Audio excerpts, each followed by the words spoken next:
texto de Lucas, capítulo 24. Nós vamos ler a partir do verso 13. O contexto, antes da gente ler só, você sabe, Jesus havia ressuscitado. Ele estava visitando os primeiros irmãos depois da sua ressurreição. E o texto fala que agora ele vai encontrar dois amigos, dois discípulos, dois de seus seguidores, que estavam numa estrada conhecida como Caminho de Emaús, caminho para essa cidade chamada Emaús. E ali Jesus, ele começa a ter um diálogo com ele que eu acredito, irmãos, se algo tão importante de refletirmos em dias como esses. Porque parece que a gente vive no meio de uma geração que nós precisamos explicar o que é óbvio. A gente precisa explicar que um copo é um copo, que uma camisa é uma camisa, que uma caneta é uma caneta. E eu estou falando isso em relação ao reino, em relação à palavra. Parece que a gente complicou tanto as escrituras. Parece que a gente tem tanto uma ânsia, uma expectativa de ouvir uma palavra diferente, um termo grego, um termo hebraico, que aquilo que é o básico da nossa fé, que é o que nos sustenta, que é o que nos mantém, a gente tem esquecido. A gente tem deixado de lembrar das coisas mais preciosas que temos, e uma delas é Jesus está presente na vida daquele que o ama. Amém? Lembrar disso é importante. Lembrar daquilo que Paulo declara quando ele diz assim: todas as coisas cooperam. Para quem? Para o bem daqueles que amam a Deus. Quantos aqui amam Deus? Se você é alguém que ama o Senhor, você precisa entender que tudo aquilo que você passa, tudo aquilo que você vive, tudo aquilo que Ele tem te permitido caminhar, está cooperando para o seu bem.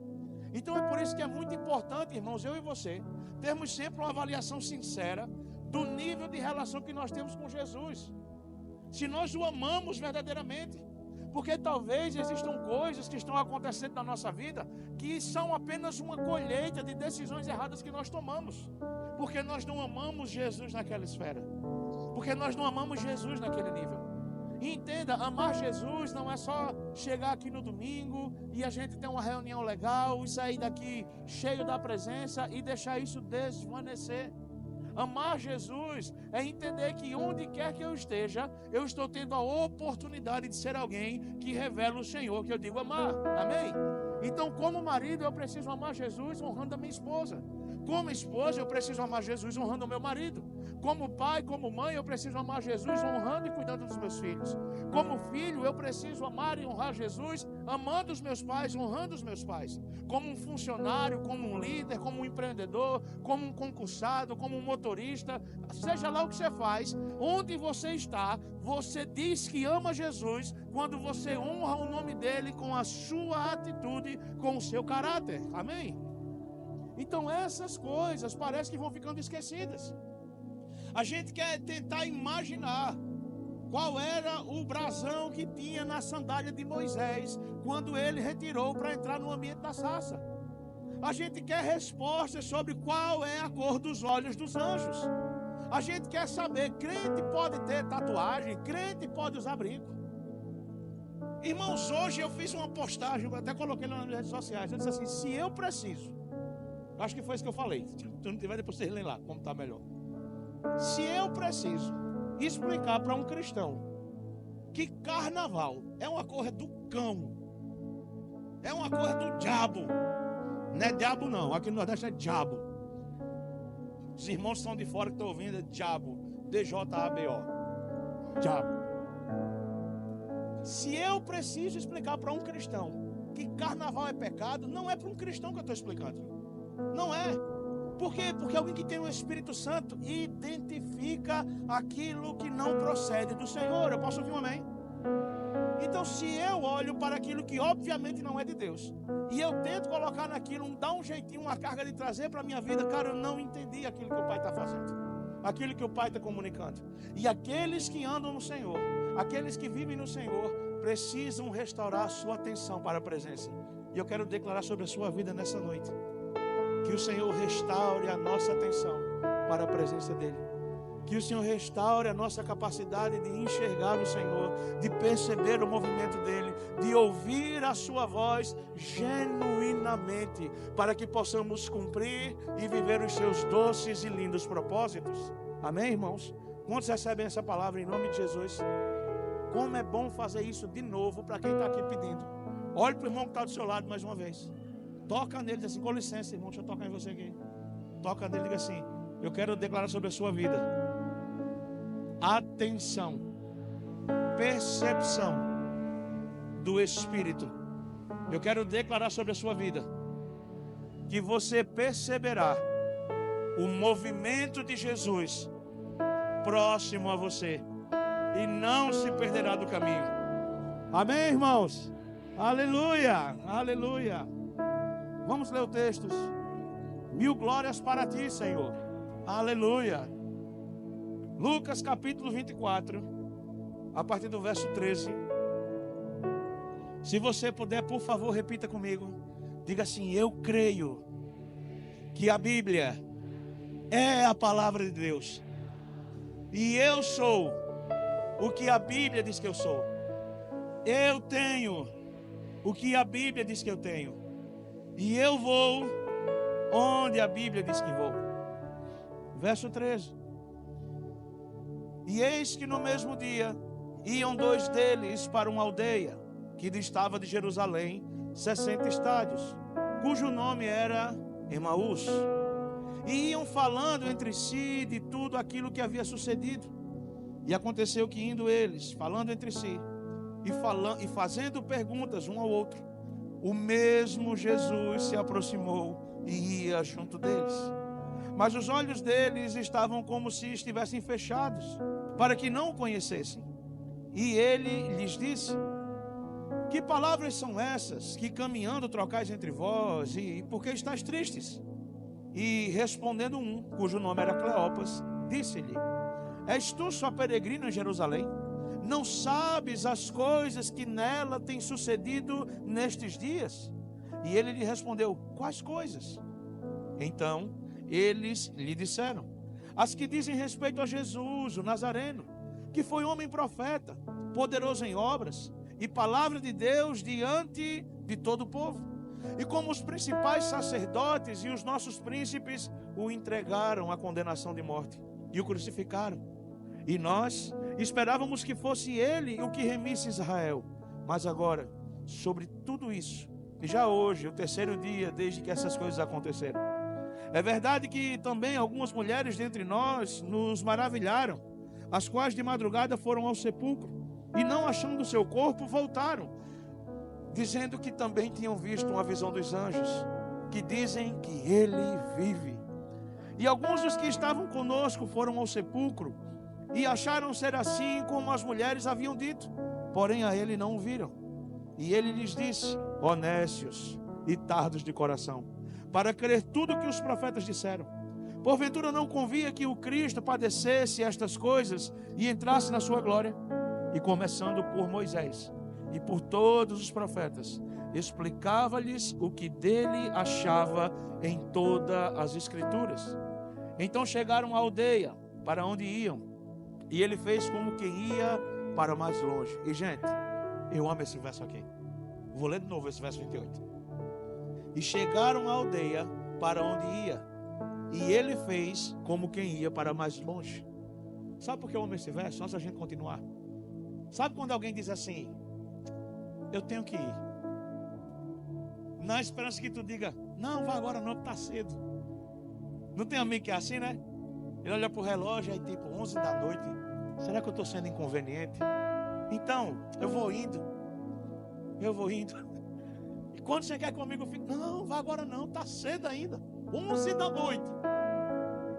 No outro dia, 6 da manhã, tem que levantar para ir para o trabalho. Aí diz: não vai agora não. Agora imagina a cena. Estão os discípulos andando com Jesus, sem saber, e detalhe, eles não sabiam que Jesus era Jesus.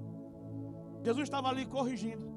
Aí o texto fala que quando eles chegaram no destino, Jesus fez como quem ia embora, tipo assim: valeu, a paz do Senhor. E eles: não, peraí. Verso 29. E eles o constrangeram, dizendo: fica conosco. Ah, Senhor,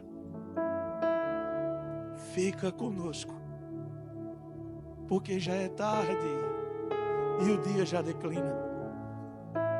E entrou para ficar com eles. Ah, Senhor, dá-nos um coração que deseja a sua presença, Pai. Dá-nos um coração que só tem um pedido hoje. Senhor, fica conosco.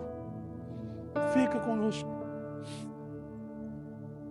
E aconteceu que, estando eles à mesa, tomando o pão, o abençoou, partiu e lhe deu. Então, naquele instante, abriram-se os seus olhos e então o conheceram. E ele desapareceu da presença deles.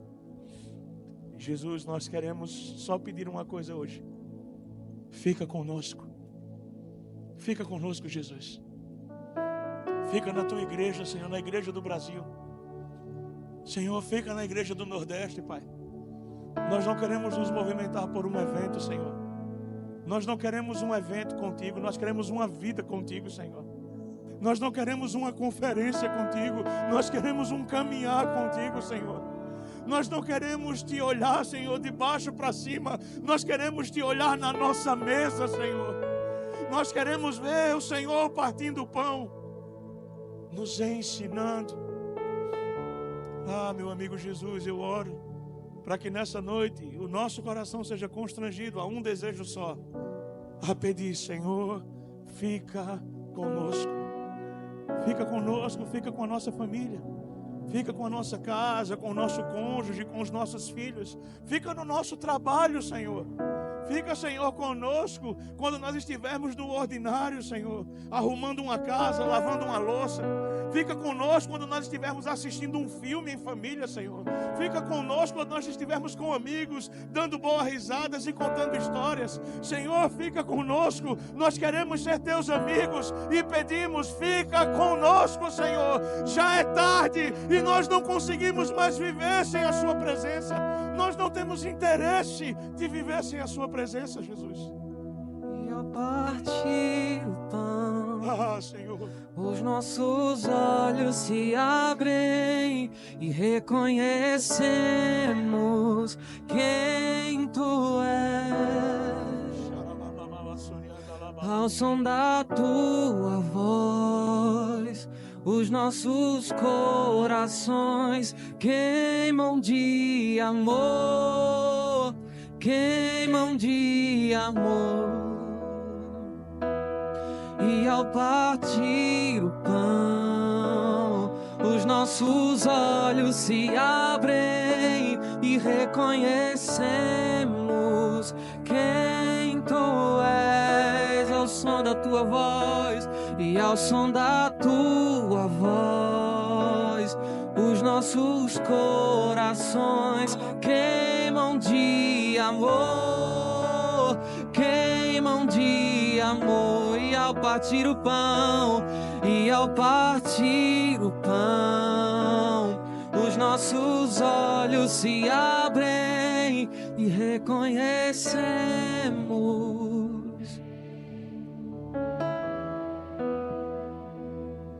Ao som da tua voz, os nossos corações queimam de amor, queimam de amor.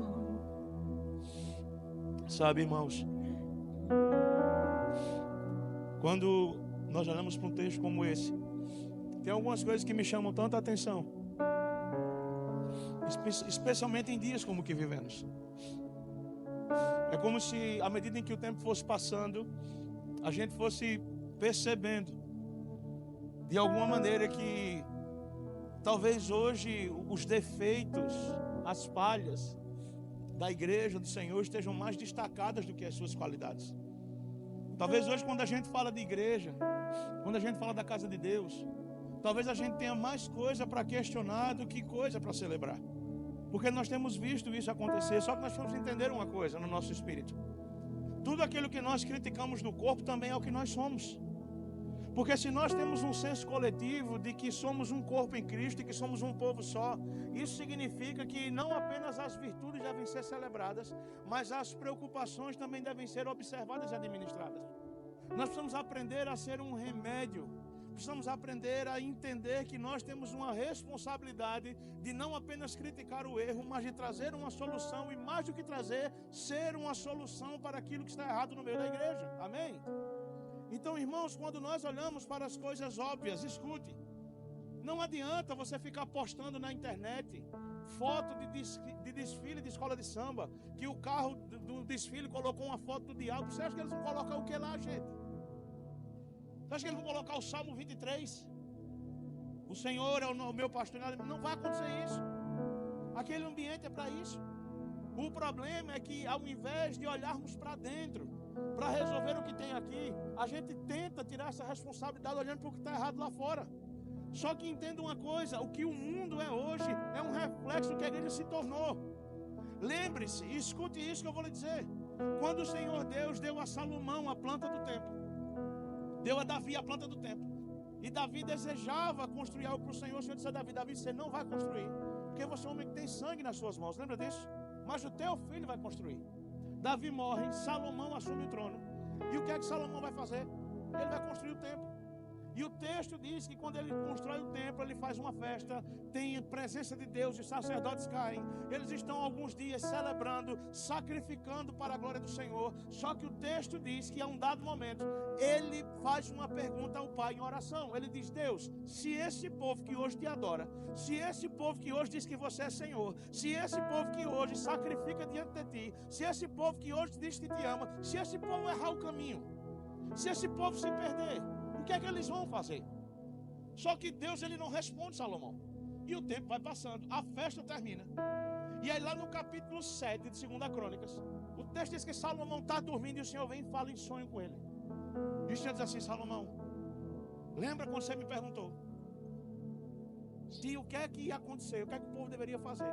Se por um acaso esse povo que me ama se desviar, se perder, adorar outros deuses. Aí ele diz assim, Salomão, eu vou te explicar o que é que vai acontecer. Se o meu povo, que se chama pelo meu nome, se humilhar, orar e me buscar, e se converter dos seus maus caminhos, então, Salomão, eu ouvirei dos céus, eu perdoarei os seus pecados e eu sararei a sua terra. Porque agora, Salomão, estão abertos os meus olhos e atentos os meus ouvidos à oração que se fizer nesse lugar. O que é que eu entendo com isso? Perceba o que ele está dizendo. Ele está dizendo, o mundo pode estar errado, o mundo pode estar depravado, o mundo pode estar caído, mas se o meu povo que se chama pelo meu nome, quem é o povo que se chama pelo nome de Deus? Somos nós, irmãos. Então não esperem do mundo aquilo que nós não estamos fazendo. Porque se nós nos tornarmos um povo que se converte do mau caminho, que se arrepende do pecado, Ele ouvirá dos céus, Ele nos perdoará, mas Ele também vai sarar a nossa terra. Amém? Então nós temos uma responsabilidade. E essa responsabilidade está atrelada ao nível de atenção que eu tenho empregado na minha relação com o meu amado Jesus. Com o meu doce Jesus. Com o rei do meu coração, com aquele que ganhou a minha vida para sempre, com o nosso esposo amado. E nós não podemos deixar que as outras coisas roubem isso. Então o texto que nós acabamos de ler, ele tem uma peculiaridade, que às vezes a gente não percebe, porque a gente se atenta a essas questões, que são tão importantes, mas que talvez já estejam mais cristalinas na nossa mente. Olha, eles não reconheciam quem era Jesus, enquanto Jesus caminhava com eles, discorria de Moisés, os profetas, e mostrava como ele se movia desde o Antigo Testamento. Só que sabe o que me chama a atenção aqui, irmãos? É que esses irmãos que estão lamentando a morte de Jesus, que estão lamentando o que aconteceu com Cristo, quando o próprio Jesus lhes aparece, e eles ainda não sabem que é Jesus. E Jesus pergunta, o que é que vocês estão assim, hein? O que é que está rolando que vocês estão desse jeito aí? Estão meio tristes. Aí eles primeiro dão logo um corte em Jesus, né? Tipo assim, tu não tem Instagram não, é? Tu não viu não o que está acontecendo não? Saiu em todas as notícias, Betinho até postou. Saiu em todo lugar, tu não está vendo o que está acontecendo não? Jesus, o Nazareno, o varão galileu, aquele que se movia como profeta, aquele que operava milagres e maravilhas, ele morreu. Até aí você pensa, poxa, ele morreu, vocês não reconheceram que ele morreu, né? Mas o texto diz assim, porém hoje já é o terceiro dia. Ou seja, eles lembravam do que Jesus havia dito, de que ele ia ressuscitar o terceiro dia. Amém? Só que vai ficando mais grave. Porque não apenas eles sabiam, não apenas eles lembravam, como eles continuam falando para Jesus assim, ó, inclusive, é bem verdade, que algumas das mulheres que caminham conosco foram até o sepulcro a fim de limpar o corpo de Jesus, e quando chegaram lá encontraram com anjos, que disseram, por que vocês procuram um varão aqui? Ele ressuscitou. E alguns dos nossos irmãos também foram lá e encontraram o sepulcro vazio. Irmãos, a questão não era apenas de não saberem se Jesus tinha ressuscitado. Era mesmo tendo testemunhas disso, eles ainda não estavam crendo. Muitos de nós temos esse tipo de relação com Jesus. A gente ora sem crer que Ele está ouvindo. A gente ora sem crer que Ele pode responder. A gente ora por cura, mas achando assim Ele não vai curar. A gente ora por maravilhas, achando que Ele não vai fazer isso. Só acontecia antigamente. Não, irmãos, o nosso problema não é a falta de poder de Deus. O nosso problema é a falta de fé naquilo que Ele nos prometeu. E promessa você não espera. Promessa você acessa. Tem muita gente que eu tenho uma palavra, estou esperando uma promessa se cumprir. Tu vai morrer e não vai se cumprir, criatura. Não, que Deus me deu uma promessa de que eu vou casar. Certo. E está fazendo o quê? Nada, eu estou só esperando. Não, irmão. Olha para o irmão que está do seu lado.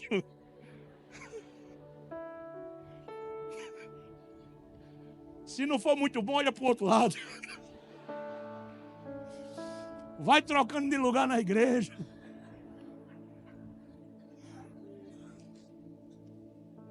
Sabe?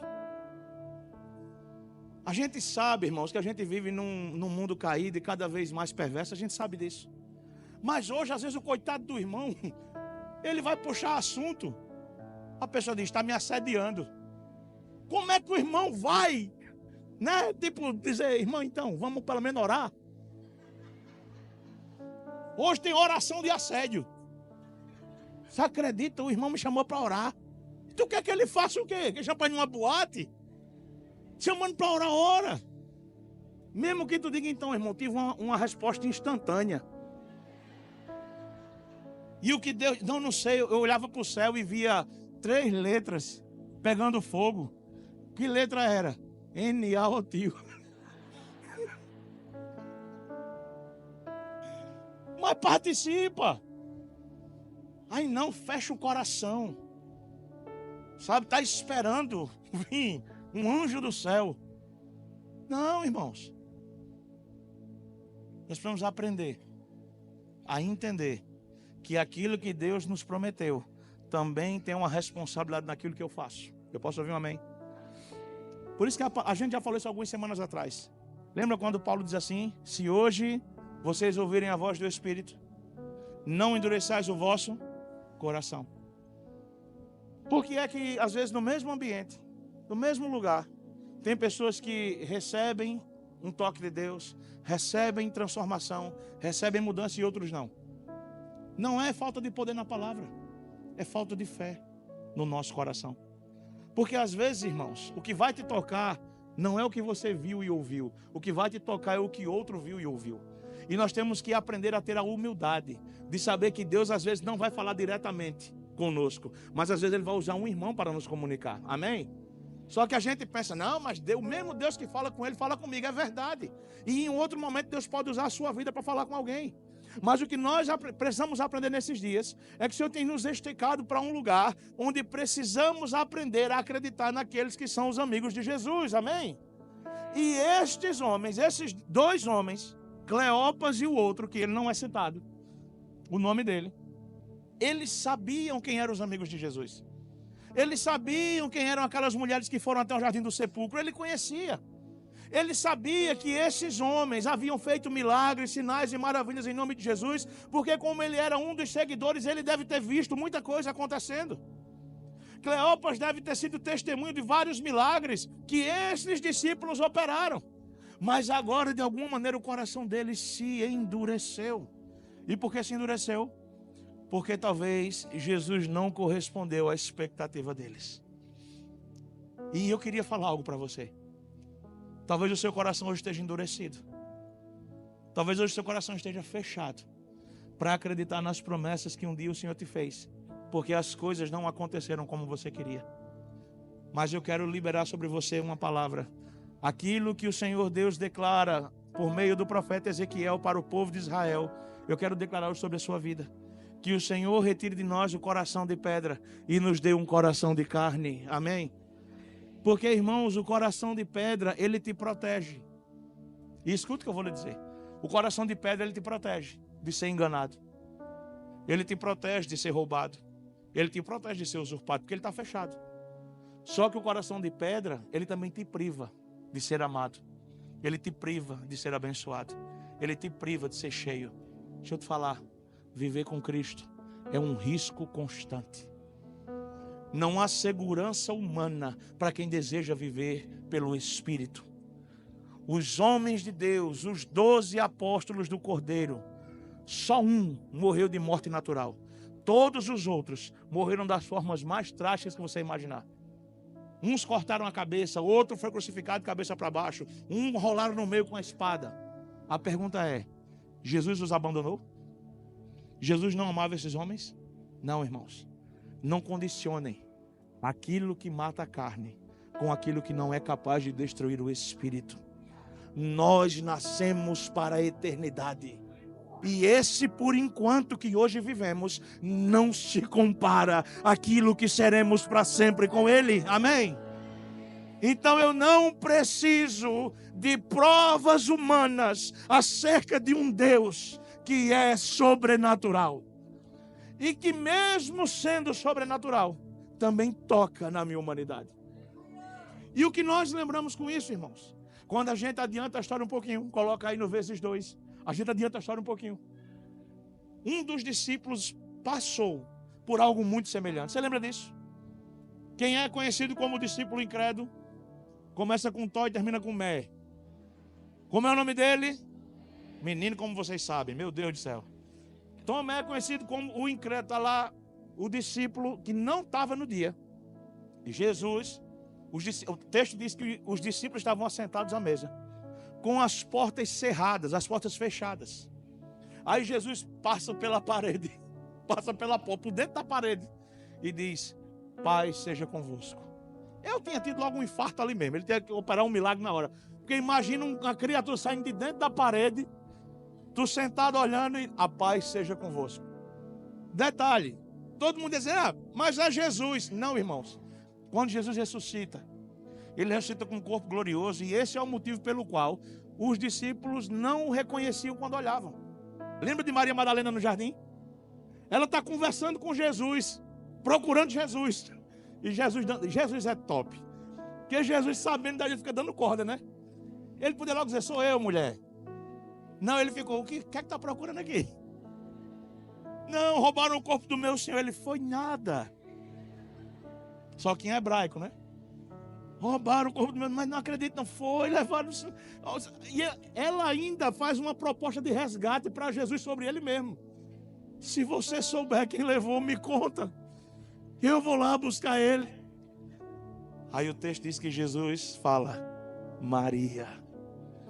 E quando ele a chama pelo nome, ela reconhece a voz do mestre. Ela reconhece. Sabe por quê? Porque Jesus declarou isso lá em João 10. As minhas ovelhas, elas me conhecem, porque elas reconhecem a minha voz. Então não é sobre o que você vê. Cadê João Everton? Cadê João? Não é sobre o que você vê, João. É sobre o que você ouve, filho. É sobre o que você ouve. Não é sobre o que você está vendo. É sobre o que você está ouvindo. Uma geração que quer provas naturais não consegue ouvir o sobrenatural. Em nome de Jesus, que haja um efatá no nosso meio. Que os nossos ouvidos se abram. Que possamos voltar a ouvir e reconhecer a voz do nosso Mestre. Amém? Como é precioso viver isso. Agora Jesus entra no ambiente. Eles olham para Jesus. Jesus, calma. Take it easy, fica tranquilo. Paz seja convosco. Só que está faltando um naquele dia. Quem era? Tomé. Tomé perdeu logo esse culto. Olha para o irmão que está do seu lado e diga assim: meu irmão, não falte culto. Senão pode dar errado para você que nem deu para Tomé. Imagina depois o grupo de WhatsApp, discípulos. Imagina o pessoal: Tomé, tu tá onde, Tomé? Mandando um áudio. E Tomé: tô sem sinal. Tá ruim aqui. Quando Tomé chega, Jesus já não estava mais. E os discípulos, os amigos de Tomé, que viram aquilo que ele não viu, que tiveram uma experiência que ele não teve, chegam e dizem assim: Tomé, tu não sabe quem esteve aqui, bicho. Ele: quem? Jesus. E Yeshua estava aqui. Ele estava aqui? Vocês estão ficando doidos. Ele estava aqui, a gente conversou com ele, ele sentou com a gente bateu um papo aqui. E ele vai voltar, ele disse que ia fazer umas coisas, mas voltava. Aí Tomé disse assim: eu só creio se eu colocar o dedo nas feridas dele. Imagina a cara dos outros. Tem, rapaz, que caba chato d'água. Tem crente que é assim, né?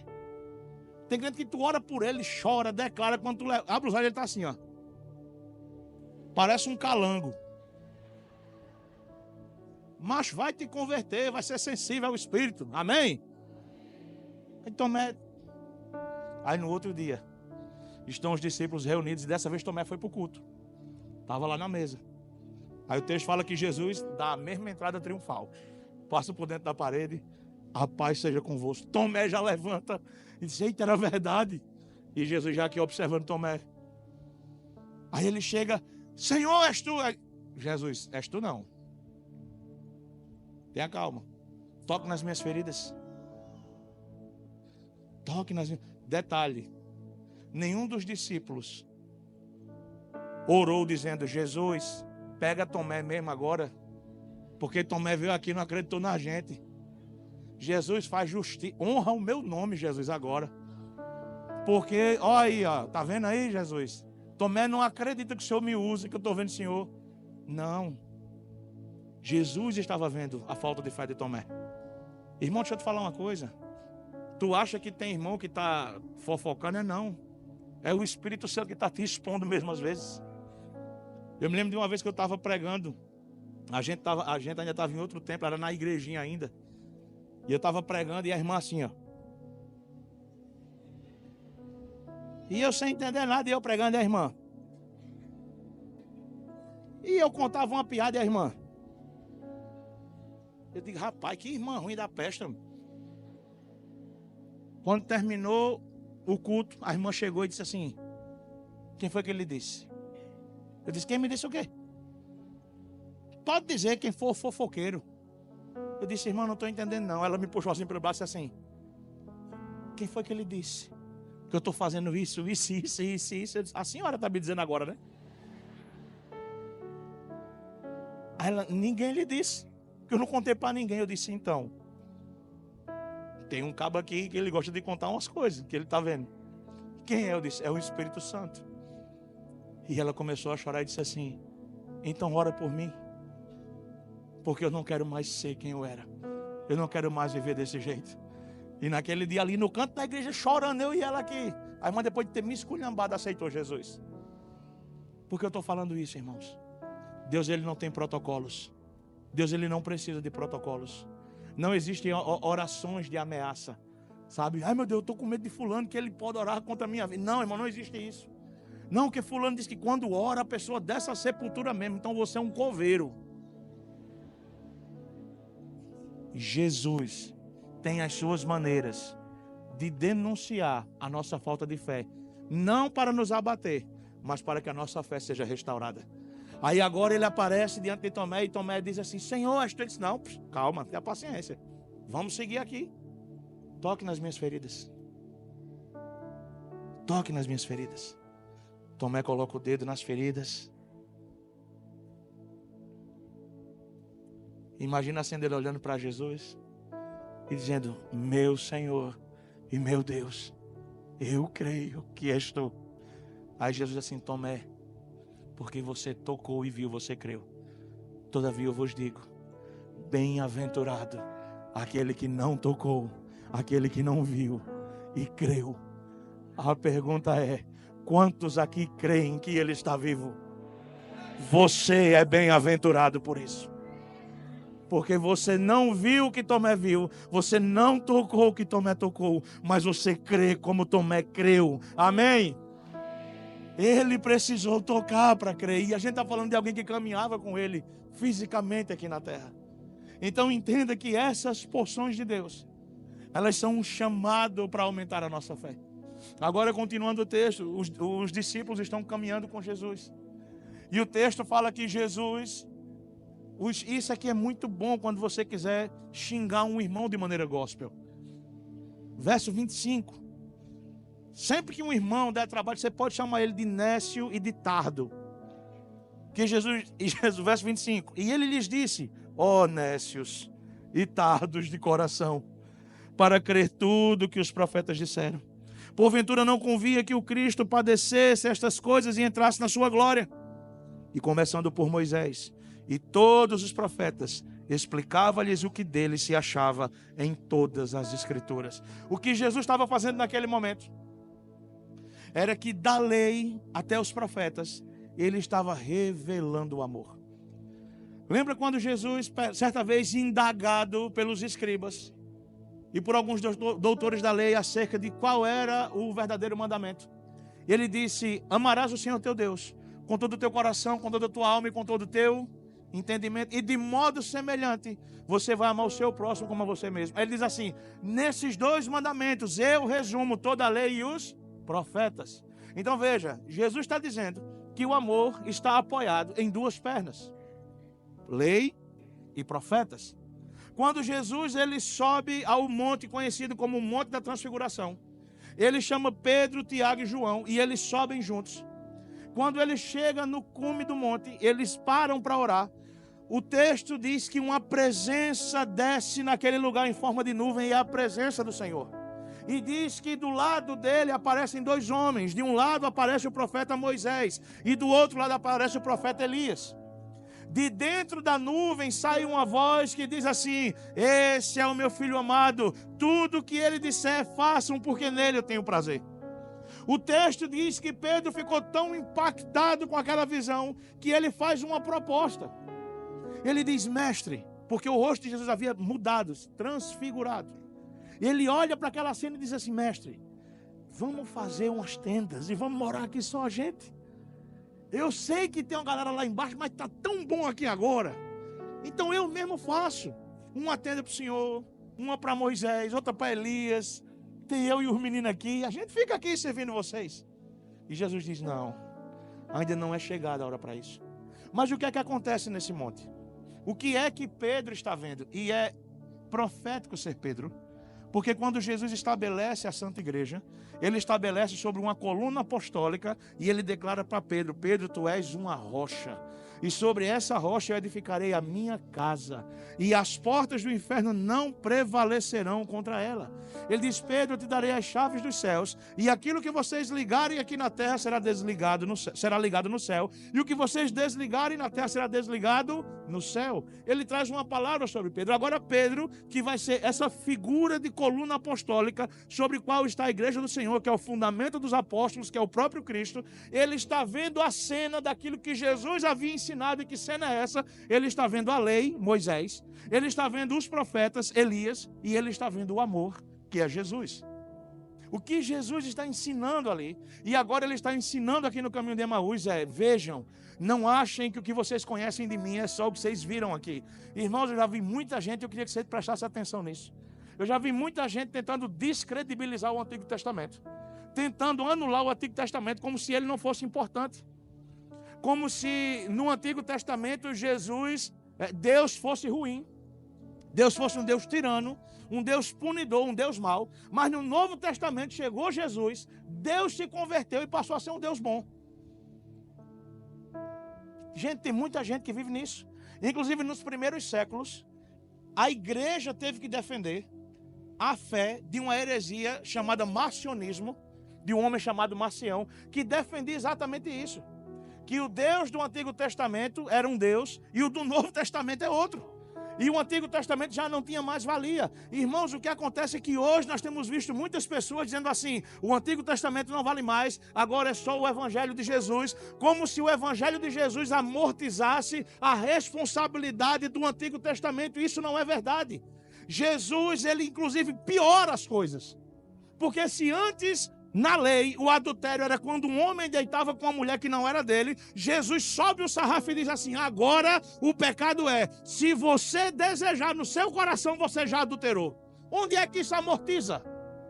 Jesus piorou o negócio.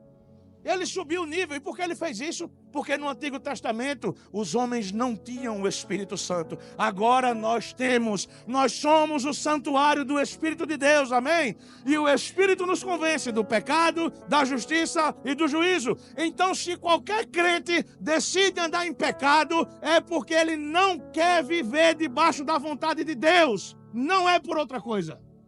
Nós temos o Espírito Santo. Nós temos a presença de Deus em nós. Amém? Então, se eu escolho deliberadamente viver no pecado, é safadeza. É canalice espiritual. Sai, Silas Malafaia. E nós precisamos aprender a entender que o amor de Deus não anula a responsabilidade da igreja. Eu posso ouvir um amém? Temos essa responsabilidade. Nós somos como vasos de barro, lembra da palavra? Nós somos como um vaso de barro que carrega no interior um tesouro, que é a excelência do poder de Deus. Então, se por fora nós somos frágeis, por causa do pecado que ainda habita em nós, por dentro, quando conhecemos Jesus, nós somos adornados pela presença dele. E é por isso que o homem interior precisa sobrepujar sobre o homem exterior, para que essa nova natureza que agora é em nós viva somente para a glória de Deus. Amém? Irmãos, eu já falei algumas vezes aqui. Um dia eu estava nas redes sociais e eu vi um irmão escrever uma coisa que eu nunca esqueci. Uma frase simples, mas poderosa. Ele dizia assim: depois que eu conheci Jesus, depois que eu me tornei amigo dele, nunca mais eu consegui pecar em paz. Esse é o crivo para que eu e você entendamos se nós temos o temor do Senhor. É quando o pecado já não se torna mais prazer, mas se torna um peso. Todas as vezes que você peca, você se sente sujo, você se sente mal. Mas se você peca e você diz: não, Deus me ama mesmo assim, irmão, isso é mentira. Isso é hipergrace, hipergraça. Isso é uma teologia mentirosa que foi criada em vários lugares e que tem se disseminado no meio da igreja, onde você pode fazer o que você quer, ser quem você quer, porque Jesus te ama. Deixa eu te falar uma coisa: aqueles que Jesus ama também irão para o inferno. A Bíblia diz que ele amou o mundo de tal maneira. Jesus não amou só quem foi salvo, ele amou o mundo. Ele amou aquele que se perdeu. A condição para a nossa salvação não é Deus nos amar. A condição para a nossa salvação é reconhecer que Ele é o Senhor da nossa vida. Então nós queremos o Jesus que nos ama, mas nós não queremos o Jesus que nos governa. E nós temos que aprender a desejar o mesmo. O Jesus que morreu por mim também é o Jesus que disse: aquele que crê em mim, aquele que me ama, aquele que decide andar na minha verdade, esse é aquele que guarda os meus mandamentos. Eu posso ouvir um amém? Ele não isenta a igreja de responsabilidade. Pelo contrário, ele traz clareza, ele traz luz. E agora ele está ensinando aqui para os discípulos. E desde Moisés, a lei, até os profetas, ele está falando dele. Como o amor nos encontrou.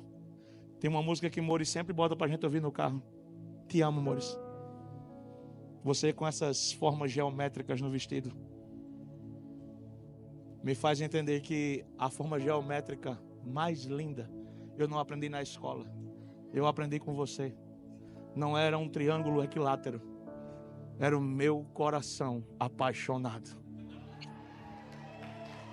Ai, Jesus. Elogia a mulher de vocês. Cuidado que o diabo manda um emissário dele aí. Não me elogia. O que é que eu estava falando sem me atrapalhar? A música, sim, a música. Por favor, alguém retire Moures daqui do templo, por favor. Mas tem uma música que a gente sempre... Eu gosto muito de música antiga. Da música da época da minha conversão. E eu conheci Jesus cedo. Ainda na minha adolescência, com alguns amigos. Ainda no tempo que eu servia na Igreja Católica Romana. E eu gosto de escutar essas músicas bem antigas. Eu estava escutando Padre Zezinho lá em casa. Mas tu está escutando Padre Zezinho? Eu disse, estou, amo. Hashtag amo. Eita, pastor, o senhor escuta também Padre Marcelo Rossi, viu? Mas pastor, misericórdia. Eu não vou nem falar o hashtag para você não se escandalizar comigo. O senhor reza o texto. Não, aí é demais, né, gente? Aí é com os irmãos católicos. Aí é demais. Mas deixa eu falar para você. Tem uma música que Moures sempre coloca. Aí eu tô ali ouvindo minha música. Ela fala, posso botar uma música? Eu digo, meu Deus, de novo. É a mesma música. Mas toda vez que ela bota a música, ela fica olhando, mas tu gostou, não foi que eu botei? Tem uma parte da música que a pessoa fala. Eu nunca decorei a música, eu só lembro dessa parte. Que diz assim: o Senhor, Ele atravessa as eras só para me encontrar. Você tem noção disso? Aquele que é o alfa e o ômega. Aquele que é o princípio e o fim. Aquele que tem todo o poder nas suas mãos. Aquele que criou a terra, as suas extremidades, disse ao mar, vai até aqui, e disse ao outro mar, recolhe-te para cá. Aquele que pelo poder da sua palavra disse, faça-se a luz, e a luz se fez. Aquele que o seu espírito pairava sobre a face das águas, enquanto a terra era só um lugar vazio e sem forma. Aquele que criou o homem do pó da terra, que tirou a mulher do seu lado e que soprou vida em nós. Ele, um dia, decidiu atravessar as eras para encontrar a mim e a você.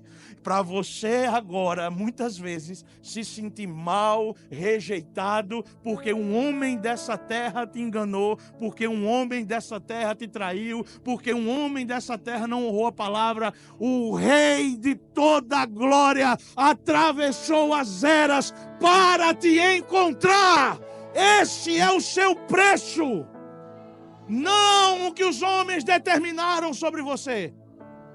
Ele nos comprou na cruz.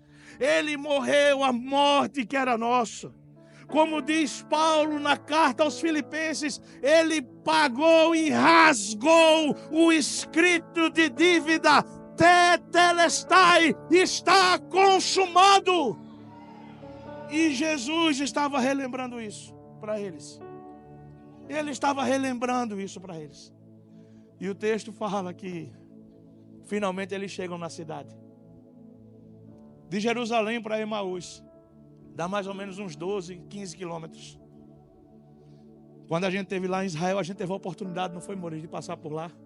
Sabe quando tu está viajando aqui, aí tu passa assim, aí tem a placa assim, Patos. Aí a gente passando lá, eu olhei para a placa assim, Emaús. Meu Deus, Emaús! O pessoal do ônibus. Esse calma, eu sou de Mandacaru, gente. Eu nunca imaginei. Emaús, meu Deus. Quando a gente chegou em Jerusalém, todo mundo chique fazendo vídeos. E eu me abracei com a grada assim e fazia, meu Deus! Jerusalém! E Moures, meu filho, tá bom. Tá bom, né? Sim, tá bom? Tá bom, já, Edilson, tá bom? Gente, eu não consigo fingir costume com essas coisas. Jerusalém. Meu Deus, eu passei minha vida lendo sobre isso. Eu estou aqui agora. Agora imagina os discípulos. Eles chegam lá em Emaús. Aí Jesus. Chegamos, né?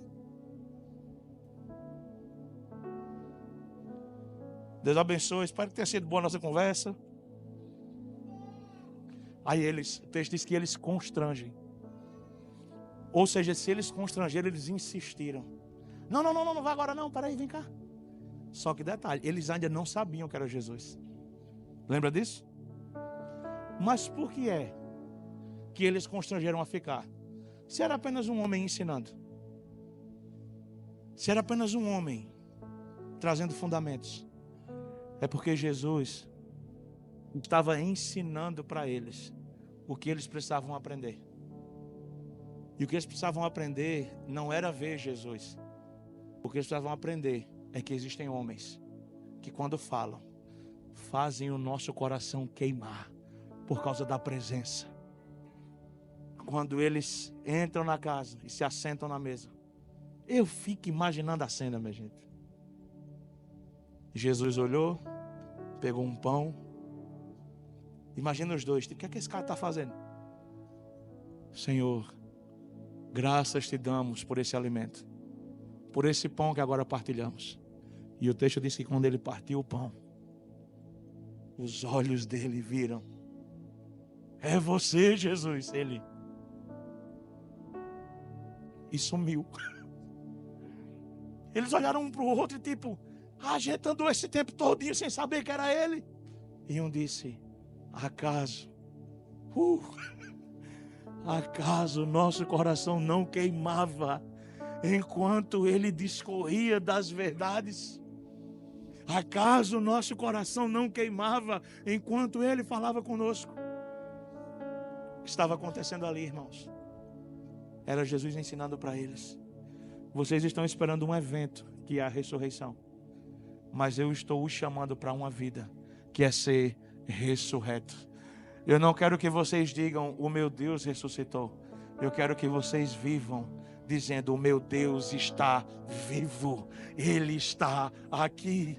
Então, irmãos, esses 4 dias aqui, eles podem ser mais um evento na sua vida, que você vai passar como outros. Pode ser mais uma conferência. Ou você hoje pode parar e pensar, acaso não arde o meu coração enquanto eu ouço dessas verdades, enquanto eu ouço dessas coisas? Sabe o que é que estava acontecendo ali? É que o Jesus que os encontrou entrou com eles na casa, partiu o pão e arrumou o interior deles. E eu acredito que essa é uma noite onde nosso amigo Jesus veio aqui para arrumar o nosso interior. Ontem o pastor Augusto, quando estava aqui pregando, ele pregou o texto de Oséias. E como o texto começa, vinde e voltemos ao Senhor. A palavra de hoje é, Senhor, fica conosco. Já é tarde, o dia já declina. Nós estamos aqui. Nós queremos você aqui. Quantos estão com o coração queimando de amor por Ele?